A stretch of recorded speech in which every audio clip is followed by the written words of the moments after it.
스픽스 구독자 여러분 안녕하세요. 마키아벨리 저는 오창익입니다.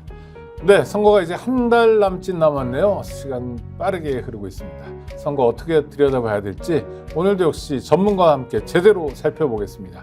정치평론 해주시는 박진영 교수님 모셨습니다. 어서 오십시오. 네, 안녕하세요. 박진영입니다. 네, 저는 매주 교수님 만나면서 조금씩 이제 학습을 하다 보니까 무슨 말씀을 안목이 생기는 것 같아요. 안목이. 네. 아, 그렇구나. 이분들이 하위 20%에 들어가면 창피해서라도 말을 못 하는데 왜 저항을 할까? 아, 그 지역에 현역하고 붙으니까.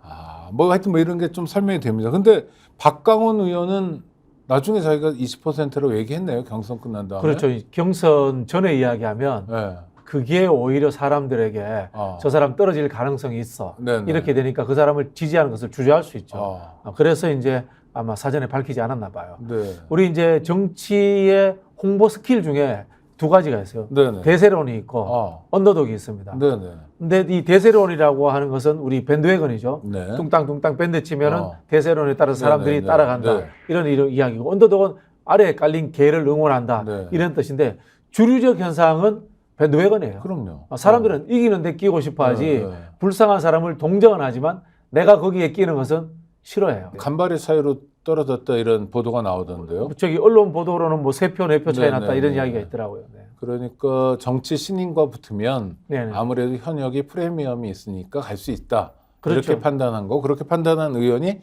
다수인데 본인이 말하기 전에는 모르는 거죠. 모르는 거죠. 네. 네.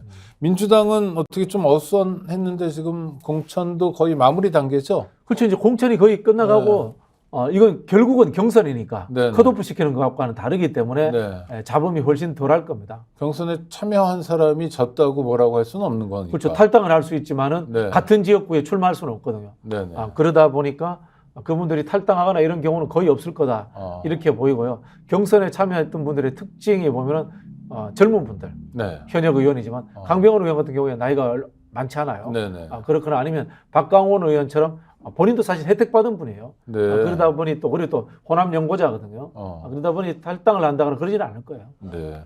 그럼 민주당은 내홍이 있다 이런 얘기를 많이 했는데 내용이 지금 있었죠. 수습 국면이라고 봐야 됩니까? 그렇죠. 뭐 시기적으로 네. 공천이 끝나갈 때가 됐으니까 자연적으로 이제 수습이 되는 거죠. 네. 나갈 만한 분들은 다 나가신 거예요. 나갈 사람은 다 나갔고. 네네. 그럼 나갈 만한 분들 한번 좀 나간 분들을 살펴보면 네네. 방금 우리 교수님 말씀 중에 나이라는 코드가 있었어요. 그렇죠. 네. 젊은 분들, 연세 드신 분들이 많이 나갔어요.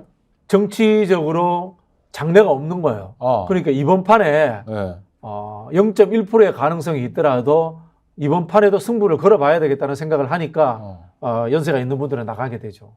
서른 의원 같은 경우 서른 의원도 연세가 많죠. 많으시죠. 네, 70이 넘었고 좀 안타깝죠. 사실 당의 뿌리 같은 분인데. 네. 근데 그분은 보면 원래 재선을 했다가 도봉인가 그랬죠. 네네. 그다음 선거법 위반 때문에 10년 동안인가 쉬었다가. 놀 수밖에 없었고 그리고 다시 삼선을 했잖아요. 그렇죠. 네. 아주 대단한 오뚜기 같은 분인데 네네. 역시 국회의원 한 번 더 해야 되겠다라는 마음인가요? 진짜 그게 아쉬워요. 서른 의원 같은 경우에 5.18 유공자예요. 네네, 그랬죠. 아시겠지만 네. 5.18 민주화운동 관련돼 가지고 감옥도 갔다 오셨고. 그때는 학생운동으로. 그렇죠. 그리고 네. 이제 동교동계로 정치에 입문했는데 또 노무현 대통령과도 또 각별한 관계를 그리고 가지고 있었습니다. 동교동계에서도 주목받았던 게 그렇죠. 마산 사람인가 그랬죠? 마산 고등학교 사람이죠. 나온 네, 사람. 네. 그래서 경상도 사람이 동교동계에서 젊은 피로 이렇게 뛰고 있어서 주목받았던 것 같아요. 그리고 정치적 입장도 늘 개혁적이었어요. 네. 근데 다만 지난 대선을 겪는 과정에서 이재명 대표에 대한 불편함, 인정할 수 없다라는 어떤 글쎄요, 이거 뭐 운동권 엘리트주의라고 해야 될까요? 뭐 재야 운동 오래 했던 분들의 하나의 좀 약간의 선민의식이라고 할까요? 네. 그런 게 작동했는지 이재명 대표와 틀어지면서 기존에 하지 않았던 정치 행태를 보이시고 이렇게 비주류가 되지 않았나 그런 생각이 듭니다. 좀 설명을 해주시면, 그러니까 이재명은 뭐 아니다라고 생각하는 사람들의 네. 정서, 그 태도? 소신인 것 같아요. 그러니까 어떤 뭐 근거가 있을 거 아니에요. 첫 언제 봤냐 번째는 이런 건가요? 족보가 없다 이재명은. 뭐 하는 말로 DJ계냐, 네. 노무현계냐라는 뿌리가 없다라는 인식이 존재한 것 같고요. 네네. 두 번째는 저 사람이 뭐 학생운동이라든가 재야 시민운동을 했는가라는 네네. 그런 부분에 대해서 좀 의구심이 있는 것 같고요. 세 번째는 결국은 동료의식이 없는 거죠. 국회의원을 안 했기 때문에 네. 본인들과 섞여서 있었던 시간이 없었다라는 그런 생각인 것 같고요. 마지막으로는 뭐 그분들이 믿고 있는 이 사법적인 문제. 네. 설마 검찰이 그냥 건드리겠냐? 아니 땡굴뚝에 네, 연결하겠어? 네, 네. 라는 생각. 뭐 이런 부분들인 것 같아요. 네. 마음속에 들어가 보진 않았지만 제 뇌피셜입니다. 네네. 아니 그리고 대체로 뭐 많이 교분을 하시고 또 등장 인물들을 아시니까. 네네. 그런데 하여튼 그렇게 똑똑한 분, 주목받을 만한 분, 민주당의 뿌리와도 같은 분이 탈당을 했던 건 오로지 딱 하나입니까? 국회의원들 욕심? 그거 말고 다른 가치는 없나요? 글쎄요, 뭐 서른 의원이나 이런 분들은 좀 더 다른 가치를 갖고 탈당했으면 좋겠어요 하는 말로 탈당을 하더라도 네네. 홍영표 의원이든 네네. 홍영표 의원님도 아시겠지만은 제야 노동운동을 오래 했고요. 그렇죠. 대우자동차. 네, 노무현 네. 대통령, 유시민 장관하고 정치를 같이 하게 네네. 됐고 그런 분인데 이렇게 개인에 대한 호불호의 문제로 탈당하는 게 맞는지 본인의 공천의 문제로 탈당하는 게 맞는지 참 의아스럽습니다. 대체로 연세 많은 분들이 나이가 있으시죠. 다선 의원들이 네네네. 그런데 그분들이 그럼 현실적으로 나가면 네. 국회의원이 다시 될 수 있나요? 어렵죠. 어렵죠. 네. 다만 이제 지역구에서 닦은 조직이 있으니까 민주당 후보에게 타격을 입히는 뭐 그런 역할은 할 수 있겠죠. 네. 근데 당선까지 가능한 분은 아니 거의 없다고 봐요. 저는 비현실적이라고 봐요. 특히 수도권에서는 불가능하다. 네네네. 네. 그러면 탈당한 분들 중에서 당선 가능권에 속하는 사람은 김영주 의원 한 사람일까요? 김영주, 이상민 의원은 네. 어쨌든 거대 정당으로 갔으니까 네, 해볼만 할 수 있지 않겠나 네네. 그런 생각은 듭니다만은 아니 상대적으로 높은 거죠. 그러니까 상대적으로 높은 당선 거죠. 안정권이다가 아니라 그렇죠. 네. 그 제3지대랄까 여기 가신 새로운 미래 이런 데 계신 분들보다 훨씬 낫지 않나. 네. 근데 그런 분들에 대해서는 이런 질문을 하고 싶어요. 네. 저분들은 20년 전에도 우리가 공천을 잘못했구나. 네. 상대적으로 또 이게 비교가 돼요. 네네. 서른 홍영표 의원하고 네. 김영주 의원, 이상민 의원하고. 네. 그렇지 않습니까? 네. 민주당에 실을 수 있어요. 네. 내가 피해봤다고 생각할 수 있어요. 이재명 대표가 실을 수 있습니다. 네. 그렇지만 자기가 20년 동안 이 생업을 가졌던 정치적 소신이라고 펼쳤던 것들을 바로 뒤집어서 반대당에 간다는 것은 이해가 안 되잖아요. 김영주 의원 그러면 중대재해기업처벌법에 대해서 국민의힘에 가서 뭐라고 이야기할 겁니까? 네. 김영주 의원이 윤석열 정권 심판하자라고 플랜카드 들고 피켓 들고 시위했던 사진이 돌아다녀요. 네. 자신의 살았던 행적 자체가 완벽하게 뒤바뀌잖아요. 설명을 어떻게 하던데요. 뭐 지도부는 아니어서 참여했어요. 뭐 이런. 그렇지 않죠. 그러면 국회의원이 지도부가 아니다. 네네. 우리 당원과 지지자들의 지도부죠. 네. 그런 말씀하시면 안 되는 거죠. 네. 그래서 제가 봤을 때 좀 궁색한 거죠. 김영주 의원이나 이상민 의원은 20년 전 초선 때 민주당에서 공천 준 것도 잘못됐다. 저는 그렇게 봅니다. 네. 좋습니다.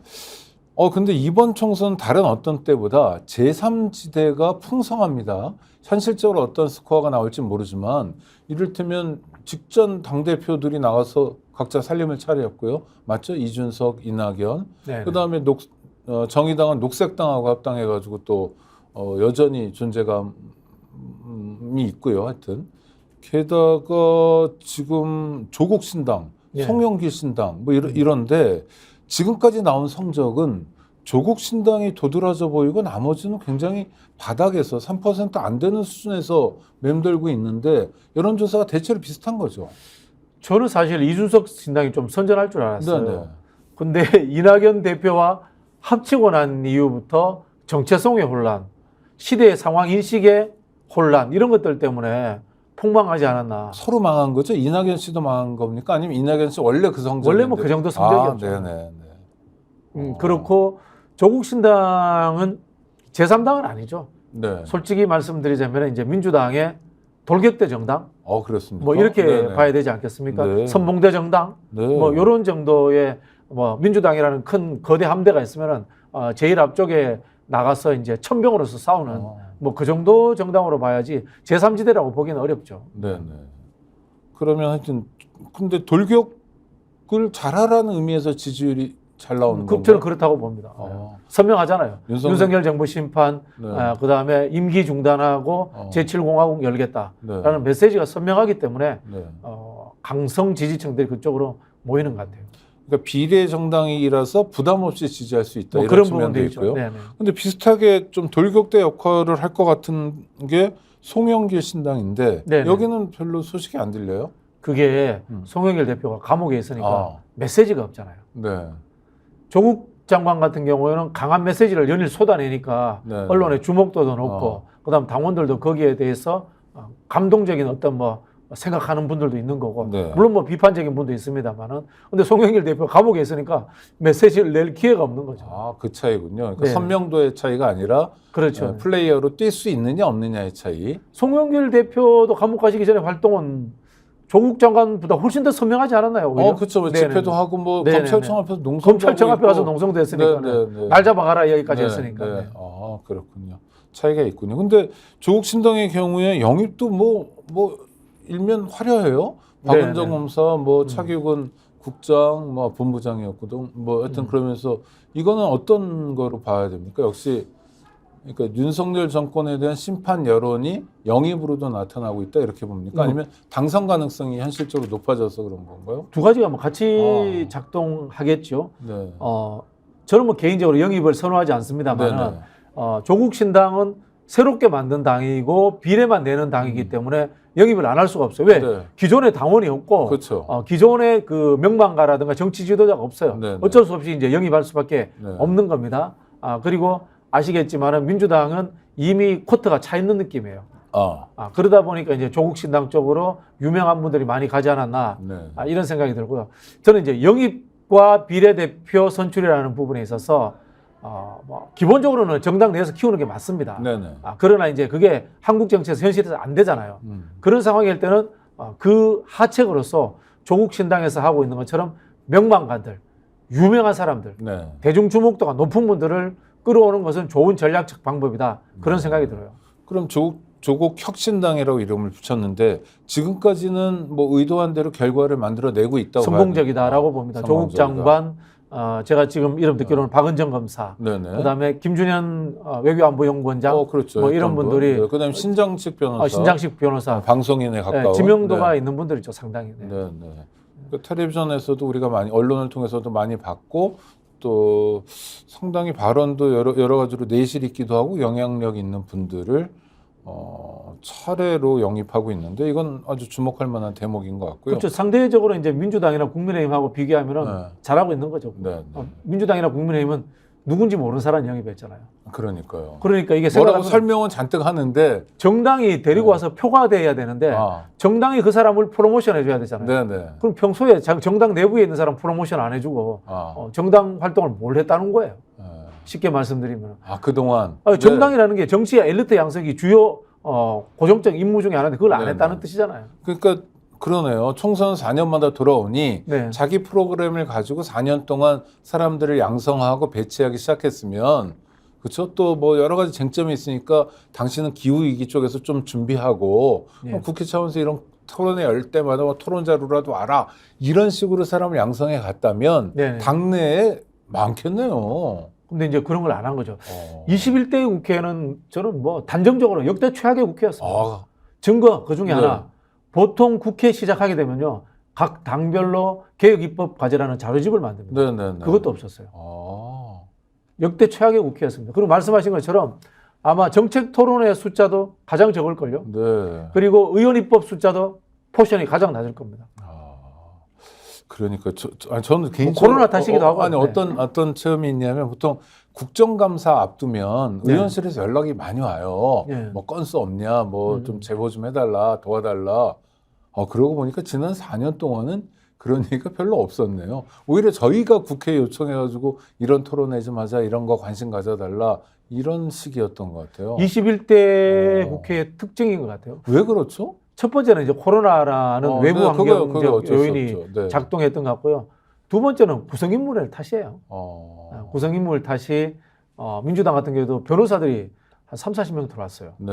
그 정도 들어왔고 정치적 소양을 갖추지 못한 사람들이 국회의원이 많이 된 거죠. 관료 출신이 국회의원 많이 하는 건 어떻게 보세요? 저는 나쁘지 않다고 봅니다. 오히려. 아니 권력은 뭐 검사도 있고 경찰관도 있고. 검찰하고 경찰은 다르죠. 네네. 아니 일반 관료하고 네네. 다르죠. 또 관료들 그러니까 뭐 지방정부 출신도 있고 되게 다양한 뭐 사람들이 지방정부 하는데. 출신이라든가 행정관료, 그다음에 네. 경제 쪽 관료들은 정치하는 게 나쁘지 않다고 봅니다. 아. 다만 이제 관료에 찌든 사람들이 오잖아요. 차관까지 하고 네네. 1급 실장까지 하고 하다가 이제 정년퇴직하고 오는 게 문제인 거죠. 그렇죠. 에너지를 다 소진하고 네. 여기에는 이제 투잡, 또 세컨잡이죠. 네, 네. 인생의 두 번째 잡으로 생각하고 오는 게 문제죠. 네. 대부분의 선진국들 중에 관료들이 정치하는 데 많아요. 어. 다만 보통 어떻게 하냐면은 한 10년 정도 하고 네. 나와서 정치를 합니다. 네. 그리고 또 그런 나라들은 관료할 때 정당 참여가 허용돼 있어요. 대표적으로 독일, 네. 프랑스 이런 나라들인데요. 독일 같은 데는 뭐 100%가 정당이 엘리트를 양성한다고 보시면 되고 네, 네. 프랑스는 관료들이 정치하는 나라예요. 네. 대부분이 관료들인데 관료 생활하면서도 노조도 가입하고 정당도 가입돼 있습니다. 네. 그러다가 또 이 고위 관료들은 정년 보장이 안 돼 있어요. 우리나라처럼. 그러니까 중간에 그만두고 나와서 선출직 출마를 합니다. 지금 마크롱도 관료 출신이에요. 네, 행정학교 출신이죠. 에나라고 네, 네. 국립행정학교 출신이고 그 정도에 뭐 로레알, 뭐 올랑드 네. 뭐 전부 다 그런 네. 관료 출신들이에요. 네. 약간 뭐 터전이 다 다르긴 한데 저는 이런 거 여쭤볼게요. 법조인들은 네.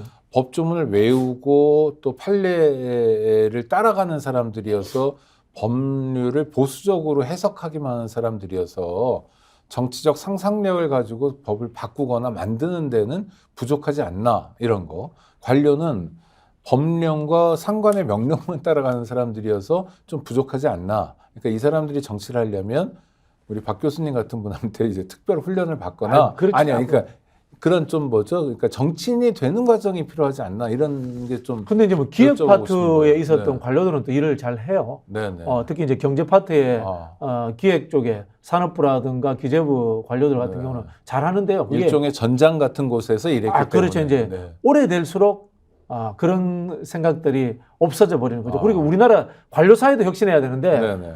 기획 파트가 넘버원이 아니고요. 재정 파트가 넘버원이 돼버린 거예요. 기획재정부인데, 네네. 그렇죠. 네. 사실 그래서 이제 우리나라도 이 조직 개편하면서 기획예산처하고 산업경제부로 나누자라는 이야기가 많았어요. 네네. 일본이 지금 산업경제부로 돼 있지 않습니까? 경제기획 파트하고 산업부가 같이 있단 말이에요. 근데 우리는 지금 재정이 모든 것을 지배하는 국가로 돼 있단 말이에요. 실제로 대한민국 정부는 경제기획 안 합니다. 네. 경제기획 안 한 지 오래됐어요. 노무현 정부 이후에 경제기획을 제가 보기에는 안 했던 걸로 알고 있어요. 그전에는 경제기획원이라는 일을 했죠. 그게 사실은 한국이 이 산업화되는데 네. 박정희가 만든 네. 긍정적 의미의 유산이에요. 개발 독재 국가였지만은 뭐 경제개발 몇 차 계획이라든가 정부에서 밑그림을 좀 그렇죠. 그려줘야 밑그림을 된다. 그렸죠. 그리고 이제 DJ 정부 때 들어와서는 김대중 대통령이라는 이 탁월한 분이 네네. 그 감옥에서 나오자마자 엘빈 터플러 만난 거 아니에요. 네. 그러면서 대한민국이 정보화 시대로 가야 된다라는 목표를 정하고 그런 관료들을 엘리트들을 모은 겁니다. 네. 그래서 사실은 정보화를 통해서 지금 선진국으로 가는 밑그림을 만든 거고요. 네. 노무현 정부 때는 그 유명한 2030 계획이라는 중장기 대한민국의 선진국 계획을 만들어내죠. 네. 사실 그 노무현 정부 때 우리가 했던 유명한 논쟁 중에 하나가 아이리시 모델, 네. 아이리시 모델로 갈 것인가, 더치 모델로, 독일 네. 모델로 갈 것인가. 이걸로 가지고 굉장히 논쟁을 했단 말입니다. 네. 이제 아이리시 모델이라는 게 뭐 금융. 금융 물류 중심으로 해서 국가를 운영할 것인가, 아니면 독일 모델로 계속해서 산업자본주의를 유지할 건가 네. 논쟁을 했는데 우리는 산업자본주의로 가야 된다. 계속해서 경제 규모도 크고 제조업 국가이기 때문에 그게 사실은 리먼 사태가 일어났을 때 대한민국이 흔들리지 않는 주요한 동인이 됐거든요. 네. 그런 부분에서 그분들은 중장기적인 경제 계획을 잘 세운 대통령이에요. 5년짜리 정권이라도 네네. 경제에 대해서라도 네네. 밑그림을 제대로 그릴 수 있어야 된다. 네네. 이런 측면에서 좀 부족함이 있다. 근데 그 이후의 정부들은 네. 아이디어만 냈지 네. 제대로 한 게 없어요. 예를 들자면은 이명박 정부도 뭐 국민성장 뭐 이런 이야기 했지만 네네. 제대로 된 그냥 대기업에 얹혀간 거고요. 오히려 박근혜 정부 때 창조 경제는 구태하지만 그럴듯해요. 네. 재벌들에게 시도를 하나씩 맡겨가지고 신성장 산업을 만들어내라라고 이제 강요한 거지. 근데 이게 뭐 제대로 작동이 되겠어요? 네. 재벌들이 네. 정부에 특혜 안 주면 그런 문제가 있었던 거고, 문재인 정부는 경제 정책에서 문제가 뭐냐면요, 아직 그 아이디어 차원에 있는 것을 기획 파트에 넣어버린 거야. 대표적인 게 이제 소득주도 성장 네. 같은 경우죠. 소득주도 성장이 좋죠. 내수 경제라든가 이 경제 3주체 중에 국민의 소득을 높여서 성장할 수 있다는 게 제일 좋은 겁니다. 목표치로서는. 그러나 그게 현실적으로 안 되잖아요. 대한민국이라는 게 외세 의존형 경제고 수출 주도형 경제인데 내수만으로 된다는 건 불가능하잖아요. 그런 부분에서 사이즈가 너무 작죠. 그렇죠. 내수. 아이디어는 네, 좋았는데 조금 비현실적인 게 있죠. 그래서 제가 이럴 때 늘 그런 제가 설명을 합니다. 월드컵은 최고의 선수들이 나가는 곳이지 신인 발굴하고 감독의 새로운 작전 실험하는 곳이 아니다. 그러면 월드컵만이 아니라 국회도 그런 것 아닙니까? 국회도 마찬가지죠. 국회도 베스트 오브 베스트가 돼야 되잖아요. 그래서 제가 제일 싫어하는 국회의원이 누군지 아세요? 네. 공부하는 국회의원 싫어합니다. 아니 공부는 계속 해야 되고요. 공부를 하고 들어와야지. 아니, 하고 들어와야 되고 네. 의원 된 다음에도 계속 그게 해야죠. 농담입니다만 뭐 그런 식으로 이야기를 합니다. 새로 공부가 필요한 사람. 네, 저는 네. 신인 발굴 별로 안 중요하다고 봐요. 네, 네. 제일 잘하는 사람이 계속 하는 거고 제일 잘하는 사람이 보수화되면 그때는 빼내는 거고 그렇게 생각합니다. 그런 의미에서 뭐 청년 가산점, 여성 가산점 이런 것도 없어져야 되는 시대가 되지 않았나. 국회의원은 그런 생각이 듭니다. 선출직이라 당연히 정년도 없고 그런데 네네. 그래도 대충 이렇게 경험으로 보시면 몇 살까지 하는 게 적당합니까? 글쎄요, 나이의 문제는 아닌 것 같고요. 아. 선수의 문제는 작동하는 것 같아요. 네. 삼선에서 상임위원장 하면은 네. 본인이 대통령 될 꿈이라든가 국가 지도자가 될 가망성이 없다면 그만두시는 게 맞는 것 같아요. 세 번쯤 하는 게 네네. 봉사든 아니든 뭐 신나는 자리든 간에 세 번쯤 그렇죠. 하는 게 적당하다. 네네. 네, 알겠습니다.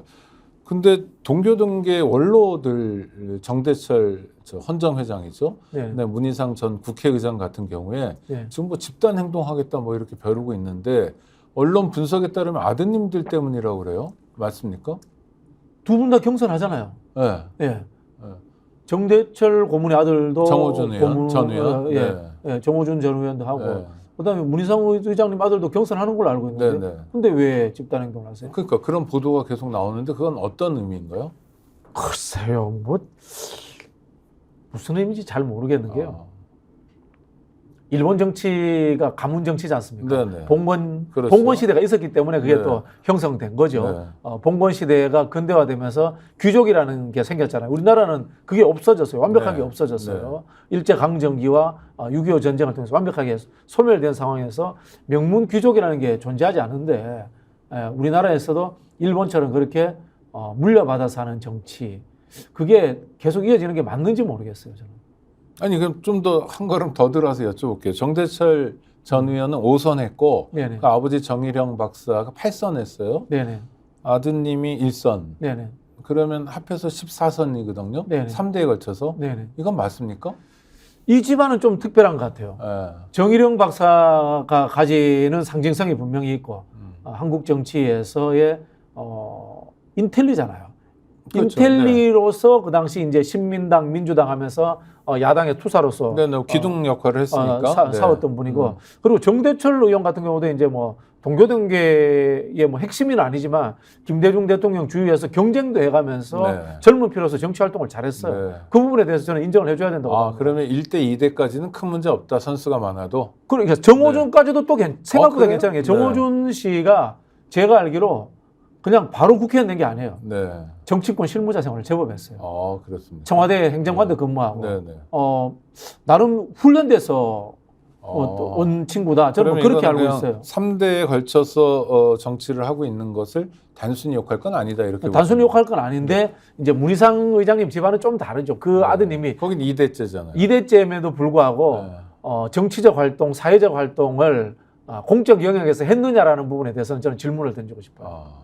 거긴 부족함이 있고. 왜냐하면 정대철 고문이라든가 정호준 전 의원은 공직사회라든가 정당 활동 이런 거 꾸준히 했던 사람들이에요. 아니 그러니까 공주에 가도 뭐 저 옛날에 정성모 씨 네네네. 경찰 출신이죠. 여기 아들이 저기잖아요. 정진석 의원. 네네네. 이 집도 한 10번 했더라고요. 거기도 한번 보세요. 정진석 의원이 그런 훈련이 된 사람이 아니고 기자하다가 그냥 지역구 물려받은 거잖아요. 기자였죠. 그건 네. 다른 케이스죠. 다른 케이스. 장성만 씨 아들 장재현 의원 이런 데도 마찬가지죠. 거기는 그냥 동네 토온 거고 쉽게 말씀드리면.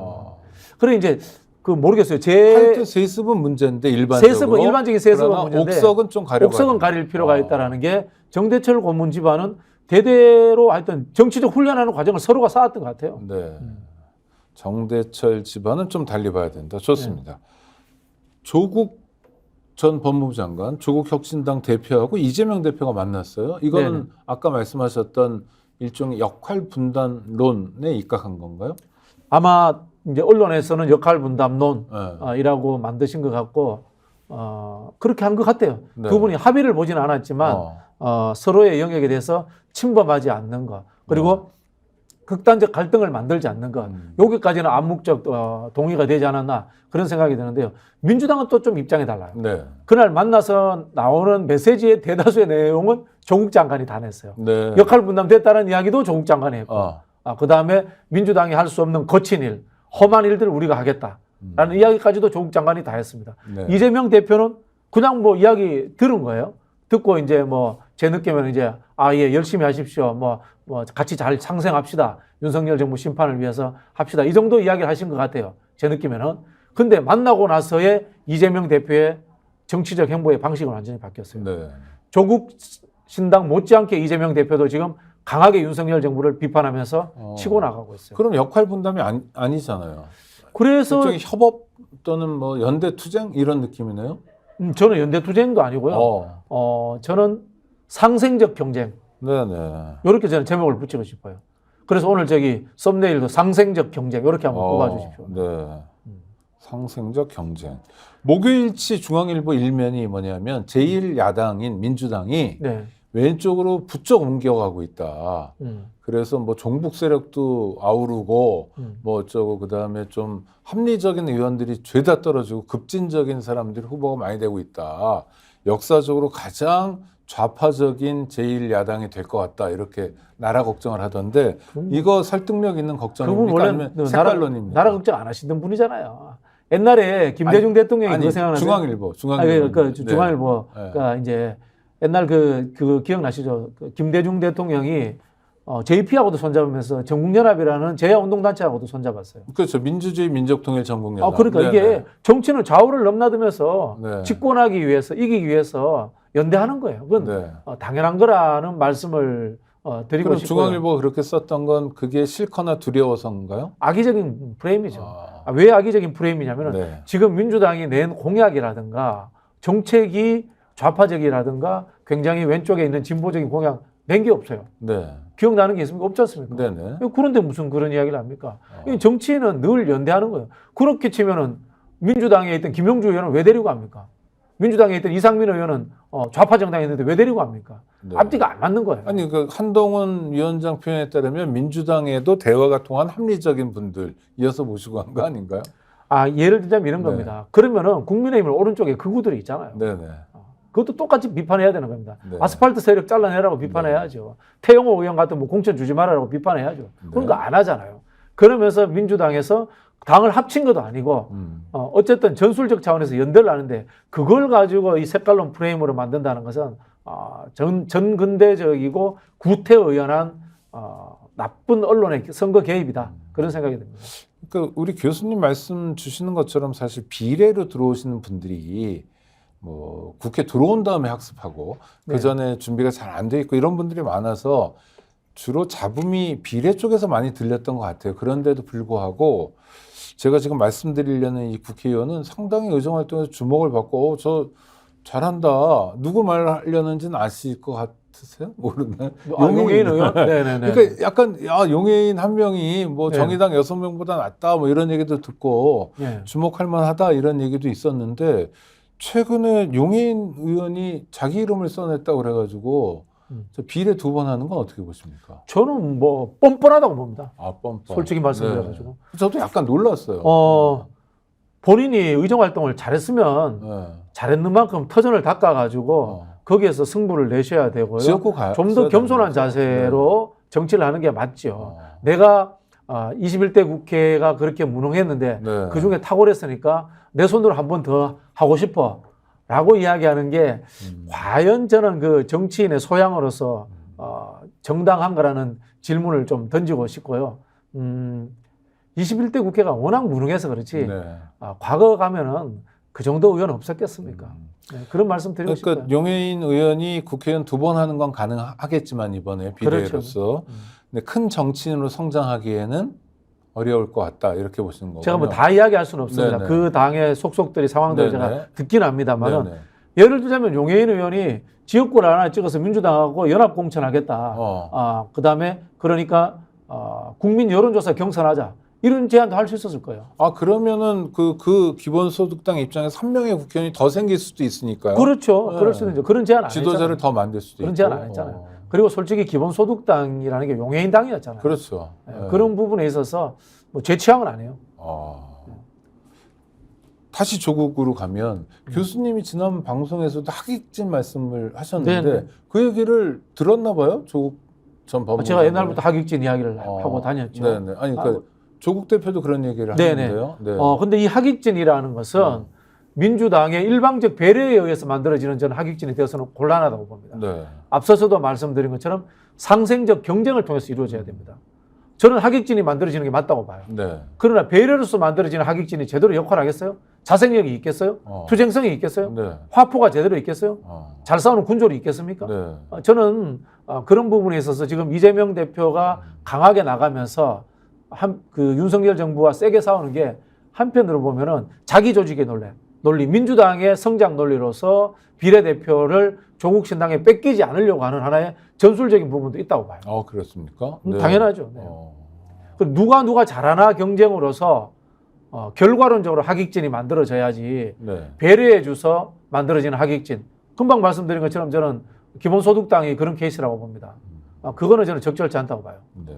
그거는 전체적으로도 안 좋고 그 정파나 그 정치인을 위해서도 바람직한 건 아니다. 그 정치인을 왜 위할 필요는 없고요. 뭐 저 국회의원도 한 번 했는데 네네. 뭐 저보다 잘 나가시는 분인데 네네네. 그거는 이제 전체를 위해서. 저는 또 저의 조직 논리로서 민주당을 위해서라는 거죠. 이낙연 대표가 주도하고 있는 새로운 미래에는 좀 탈당파들이 들어와가지고 그래도 앞번호로 갈 것 같은데 맞나요, 그건? 그 한 서너 달 네. 국고 보조금 나오는 재미 외에 큰 의미가 있겠습니까? 네. 광주에서 출마하면 이낙연 씨는 당선 가능성이 얼마나 됩니까? 쉽지 않을 거라고 봅니다. 불가능하다? 불가능하더라고 제가 단정 지을 수는 없는데 네. 정치적 변화를 제가 변화무쌍한 것을 다 예측할 수는 없으니까 네. 지금이 선거라면 내일이 선거라면 안 되죠. 불가능이네요. 불가능하다고. 그러니까 뭐 한 30% 합니까? 그것도 못 합니까? 그 정도 할 것 같아요. 30%, 20-30% 할 것 같아요. 20-30%. 네. 결국 대통령이 꿈이어서 이러는 거라는 거죠. 그렇죠. 그런데 지금 연세가 있어서 이분이 대통령이 만약 된다면 윤석열 정권이 임기를 채우면 만 75세거든요. 아니 좀 뭐 바이든 트럼프도 아는데 뭐. 아니 우리 헌정사에 보니까 만 75세 대통령 되신 분이 한 분 있어요. 김대중 대통령. 아니 1960년에 이승만 대통령이 3.15 부정선거 때가 딱 75세였었어요. 김대중 대통령도 그보다 젊은 시절에 젊었죠. 네. 네. 저희는 김대중 대통령이 굉장히 늦게 됐다 이래 생각했는데 이승만 대통령은 우리 느낌에는 역사적 인물이니까 하여튼 네네. 그분이 75세 되셨는데 네네. 그분은 다행히 그 해에 그만두셨거든요. 네네. 하야했죠. 저는 근데 나이 문제는 아니라고 봐요. 이낙연 씨가 75세에 되면 네. 대통령 임기가 끝난 해가 만 80세거든요. 네네. 괜찮나요? 좀 그런 나이는 문제는 아니고. 바이든이 있으니까. 뭐 바이든도 있고 지금. 바이든이나 트럼프만 하더라도 네. 나이 때문에 걱정되는 게 되게 많잖아요. 미국이 저게 어떻게 저런 대선을 하나 싶을 정도로 답답하고 안타깝기도 하잖아요. 근데 뭐 국민들이 선택하는데요. 예를 들면 지금 뭐 박지원 어르신 또 경선에 들어갔잖아요. 어르신. 네. 아니 박지원 어르신이 민주당 40-50명 국회의원보다 낫지 않았나요? 윤석열 정부하고 싸우는데. 그쵸. 어떨 때 방송 활동할 때 그럴 때 보면. 이미지가 뭐 구태하고 네. 사실 저도 토론 몇 번 해봤는데 네. 뭐 그렇게 탁월하시진 않더라고요. 그렇죠. 근데 순발력이 있으세요. 순발력 있으시고 뭐 재기발랄하시고 이러니까 당연하게 도움이 되잖아요. 네. 저는 나이는 문제가 아니라고 봐요. 나이는 문제가 아니다. 예. 청년이라고 잘하는 것도 아니고요. 그렇죠. 역설적이게도. 네. 임종석 전 대통령 비서실장이 이제 컷오프 된 다음에 나는 민주당에 남기로 했다. 이게 뉴스가 돼요? 뉴스거리입니까? 뉴스거리가 돼버렸죠. 국회의원이 못된 것은 아쉽지만은 네. 본인 입장에서 이번에 뉴스메이커가 되고 이재명 대표와 반대편에 지금 리더로서 자리매김했어요. 그런 부분에서는 성공한 것 같아요. 그러면 이분은 좀 더 나오겠네요. 이를테면 뭐 선대위에서 활동한다든지 이런 뭐 것도 그럴 수 하나요? 있다고 보죠. 저는 뭐 이재명 대표가 배려해서 네. 공동 선대위원장을 시켜줄 수도 있고 네. 뭐 그럴 수도 있다고 보고 본인도 아마 지역 돌면서 지원 유세하고 이런 거 다닐 수 있을 겁니다. 네. 본인이 원할까요? 글쎄 그까지는 뭐 제가 아니 짐작할 그러니까 수가 만약에 이재명 대표의 대체제로서 쓸모를 보여주려면 네. 총선이란 공간이 되게 중요할 거 아니에요. 쉽게 말하면 이겁니다. 임종석 실장이 갔는데 사람이 모이고 네. 표에 도움이 되더라. 그러면은 임종석 실장을 출마자들이 자꾸 부릅니다. 그러면 이제 세력이 생기는 거예요. 저 연예인들 뭐 이런 분들 우리 지역구에 한번 와주세요 이런 그 똑같은 거죠. 사실 정치인도 네. 연예인하고 비슷한 측면이 있어요. 네네네. 팬덤이 있어야 되잖아요. 네. 뭐 어떤 분들이 팬덤 정치 없애야 된다 그러는데 팬덤 정치 없으면 대중 정치라는 것은 존재하지 않는 거예요. 네네. 그럼 왜 뽑아요? 시험 치지 국회의원을. 인기 있는 사람을 뽑는 게 당연한 거고 민주주의라는 것도 선거라는 것도 누구를 좋아해서 찍어주는 팬덤에 출발하고 유사한 겁니다. 그럼 뭐 임종석 실장은 전화가 많이 오지는 않을 것 같은데 알 수 없죠. 본락이 다릅니다. 이를테면 그러면 당의 원로급 중에서 그렇게 유세 차량 탔을 때 또는 시장을 걸어갈 때 시민들이 막 같이 사진 찍어요 이런 사람들은 누가 있을까요? 정세균? 안 그럴 거예요. 김부겸 아닐 것 같은데. 아니요. 생각보다 알려지기만 하면 사람들이 사진 찍고 싶어요. 요즘 SNS를 워낙 많이 하기 때문에 네. 표현이 그렇습니다만은 악명 높은 사람이라도 길 가다 찍어가지고 나 이렇게 악명 높은 사람 만나서 하고 사진 올리기도 해요. 네. 네, 그렇기 때문에 저는 아니 표가 돼요, 그러니까? 표가 되죠. 과거처럼 숙의하고 깊이 있게 생각해서 투표하는 사람들이 뭐 절대 다수가 아니라 네네. 이미지를 보고 투표하는 사람들도 제법 있거든요. 제가 이 경험이 있는 게 예전에 한번 정동영 의원이 당내에서 굉장히 이미지가 안 좋을 때예요. 네네. 근데 이제 지원 유세를 왔어. 그때 제가 얼떨결에 따라다녔어요. 네. 근데 사람들이 와서 사진을 다 찍는 거야. 유명하니까. 그렇죠. MBC부터. 네. 유명하니까. 유명하니까 사진을 다 찍는데 정동영 의원이 그러더라고. 제가 때로는 욕도 먹지만은 유명한 사람입니다. SNS에 오늘 저 만났던 거 하나 올리면은 사람들이 조회수나 댓글은 많이 올라갑니다. 이렇게 좀 본인은 좀 씁쓸하게 이야기하시는데 사진 엄청나게 찍더라고요. 그렇군요. 또 이미지도 또 바뀌기도 하는 거예요. 네네. 그렇게 싫어했던 정동영 의원이 지난 대선 때 또 이재명 대표를 굉장히 많이 도와줬거든요. 네. 그러면서 또 이미지도 좀 바뀌기도 하는 거고. 이번에도 뭐 경선 뭐 하고 뭐 이런 그 약간 정치적 부활을 하고 있는 중인 거죠. 정동영 씨 같은 경우에. 좀 크게 욕심 내지 않고 이 이재명 대표라든가 현재 민주당 지도부의 울타리 정도 하겠다. 뭐 그런 의미신 것 같아요. 네. 박지원 원장님도 그렇고. 네, 좋습니다. 근데 하여튼 뭐 대통령 임기 마친 지 한 2년밖에 안 돼서 그러겠지만 문재인 전 대통령도 계속 뉴스에 나옵니다. 이를테면 홍영표 의원이 컷오프 됐을 때도 뭐 찾아뵀다. 뭐 어쩌고저쩌고 뭐 김영주 의원 처음 얘기 나왔을 때는 탈당을 만류했다더라. 뭐 이런데 역할을 하고 있는 겁니까? 부지런히 어떻습니까?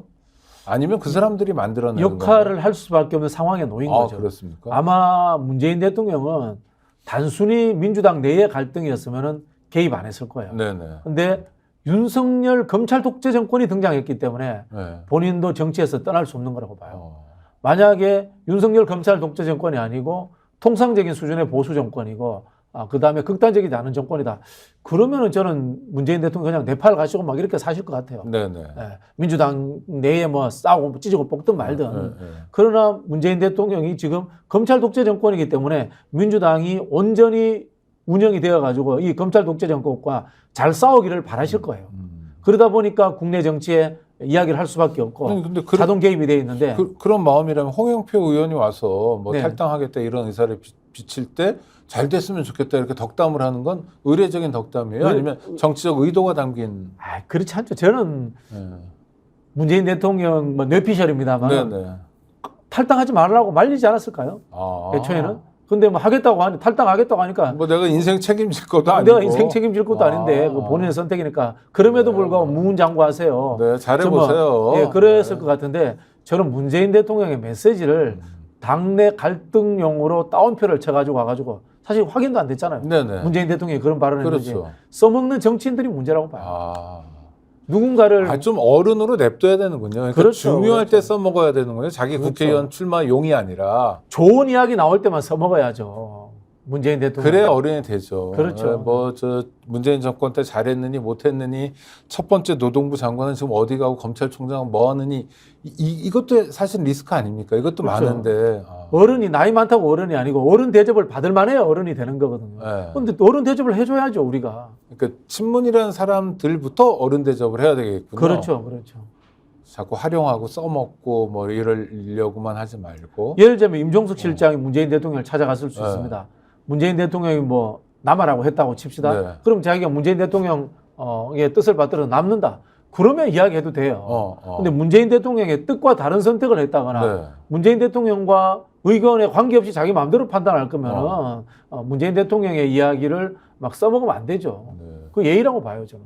그건 민주당 입장에서 김대중, 노무현, 그다음에 문재인 세 사람은 누가 뭐래도 민주당의 뿌리와도 같은 아주 중요한 자산이기 때문에 대통령을 하셨잖아요. 그러니까 대통령 하셨잖아요. 공공재인 거죠. 그렇죠. 너만 써먹으면 되는 게 아니라 네. 다 같이. 그래서 저도 문재인 정부를 때로 비판하지만 네. 문재인 대통령을 직접 비판하는 게 굉장히 조심스러워요. 네. 그래서 이제 저희도 말씀드린 게 양 비서실장이 출마하지 않았으면 좋겠다. 네. 그럼 대통령이 아닌 누군가가 책임을 져야죠. 그러니까 노영민 비서실장은 경선에서 경선에서 졌고, 네. 그건 어떻게 보세요? 그러니까 지역에서도 잘 안 되는 거네요, 노영민 씨는. 저는 전국 어디 가든지 어. 노영민 실장이 문재인 정부 시절에 네. 윤석열 검찰총장 임명 문제, 네. 부동산 문제에 네. 책임이 있다고 다 알고 있을 거라고 봅니다. 아, 그러면 본인이 자중했어야 되는 문제인가요? 저는 그렇게 봅니다. 네. 알겠습니다. 자, 그럼 이제 다음 주도 한번 전망해 주셨으면 좋겠는데, 네. 이제 공천은 진짜로 마무리가 거의 되고 마무리됐죠. 진영이 갖춰진 거예요. 네. 뭐 주목할 만한 지역구들도 여러 나오고 그러는데, 자, 이제 지지율에 대해서 또 많은 사람들이 궁금해할 텐데 대체로 어떻게 보십니까? 지지율 다음 주 좀 민주당이 좀 올라갈 거예요. 올라간다. 민주당이 좀 올라갈 네. 거고 민주당의 일부 의원들 중에 어. 윤석열 퇴진 뭐 이런 이야기 꺼내는 사람도 나올 거예요. 네. 지금 이재명 대표가 하고 있는 메시지의 흐름을 보면은 일단 민주당 핵심 지지층을 전선에 복귀시키는 거. 네. 이게 1차적 목표인 것 같아요. 아, 지금 뭐 하는 거야 했던 사람들. 그렇죠, 네. 그렇죠. 지금 여론조사를 보면은 보수 과포집이라고 합니다. 네, 네. 보수 과포집이라는 것은 보수는 이미 이 여야 대결 충돌 국면에 다 전선에 와 있는 거예요. 네. 동원령이 내려져 와 있는 거예요. 네. 근데 진보는 포집이 안 돼 있어요. 어. 왜? 민주당이 아직도 병참한다고 네. 군인 선발하고 있었잖아요. 네, 네, 네. 군인 선발하고 있으니까 네. 아직 참여할 때가 아니야. 또 군인 선발 과정에 잡음도 있고 네. 불만도 그러면 있는 지켜보는 사람 입장에서 지켜봤던 거예요. 근데 답답하니까요. 네. 민주당이 윤석열 정부와 싸우겠다라고 한다면은 이제는 이 민주당 지지층, 진보 지지층들도 결집을 할 것이다. 네. 그렇게 보여서 저는 다음 주 정도 되면은 민주당 지지율이 조금 오를 거라고 봐요. 국힘은요? 국힘은 그대로일 거죠. 왜냐하면 그대로. 이미 다 결집을 했으니까. 네. 네. 그럼 민주당만 올라오는 일이 남은 거네요. 저는 그렇게 봅니다. 네. 별개인데 검찰도 좀 움직이는 것 같아요. 이를테면 아마 뭐 대통령 기록관에 대한 압수수색을 뭐 진행한다든지 이런 것들도 다 선거용이겠죠. 선거판 흔들려고 하겠죠. 네. 네. 그거는 어떻게 보십니까?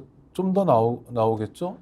그렇죠. 그걸 근데 언론 플레이를 통해서 흘리는데 네. 다행인 것은 언론이 거기에 생각보다 관심이 없어요. 아. 선거판이 너무 재밌거든. 아. 지금 윤석열 대통령이 전국 민생 투어 하잖아요. 네. 별 관심이 없어요. 네네.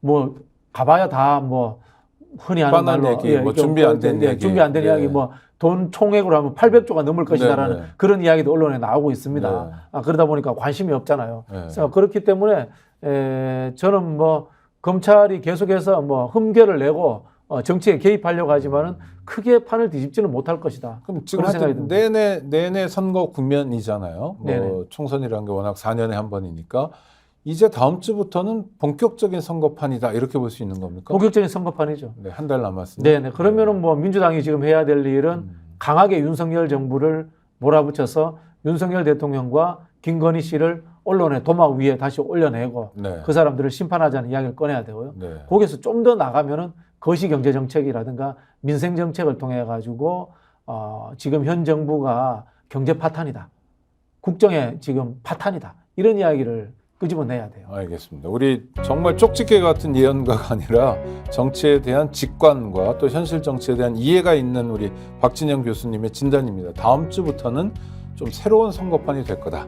그때는 정권 심판이라는 총선의 본령을 회복하는 것도 중요하지만 민생을 어떻게 누가 어떤 방법으로 회복시킬 건가도 중요한 쟁점이 될 거다 짚어주셨는데요. 그렇게 갈 것 같습니다. 다음 주 한번 지켜보시죠. 교수님 오늘 고생하셨습니다. 네, 감사합니다.